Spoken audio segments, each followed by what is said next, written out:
Hi, this is Lisa with creativecanines.blogspot.com, and I'm focusing on this image today from Flourishes. It's from the Christmas Classics set, and we're going to learn how to color Evergreen.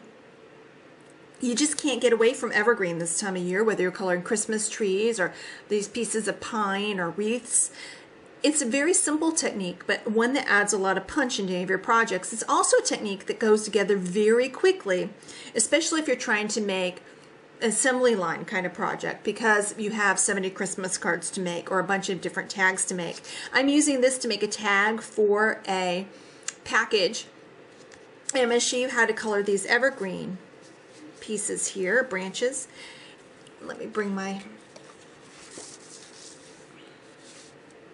So we're looking at this same image here.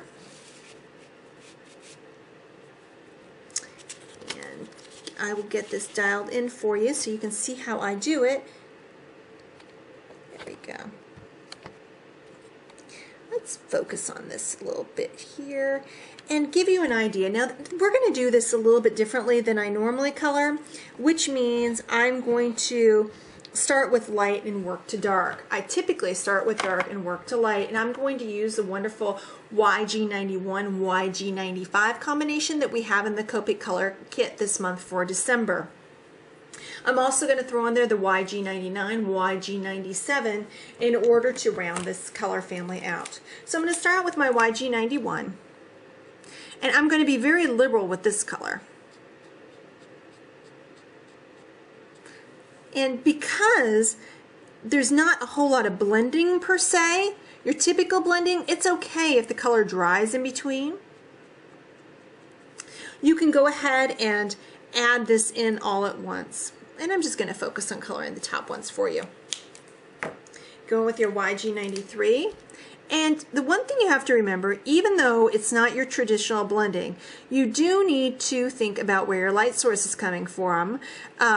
Remember that it's going to be darker towards the middle of your pine branch and lighter towards the edges. It's also going to be darker, we're moving on to YG95, towards the bottom here where it gets a little bit more shading because of the bow or because of the other kind of foliage that's around here.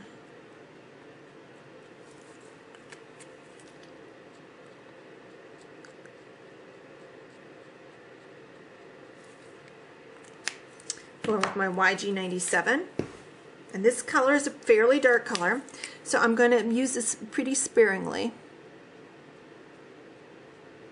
and place it really towards the middle and towards this bottom edge where it's not going to get a whole lot of light.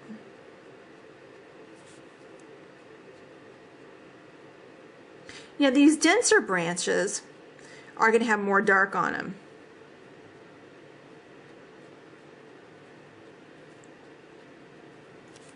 Now because I like a lot of contrast, I'm going to add in my YG99. I don't think it's necessarily just to color with 3 colors. It's nice to have all the contrast. Once again, I'm focusing this color down towards the bottom and in towards the middle.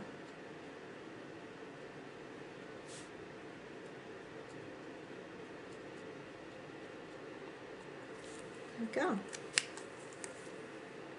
That's it for how to color Evergreen.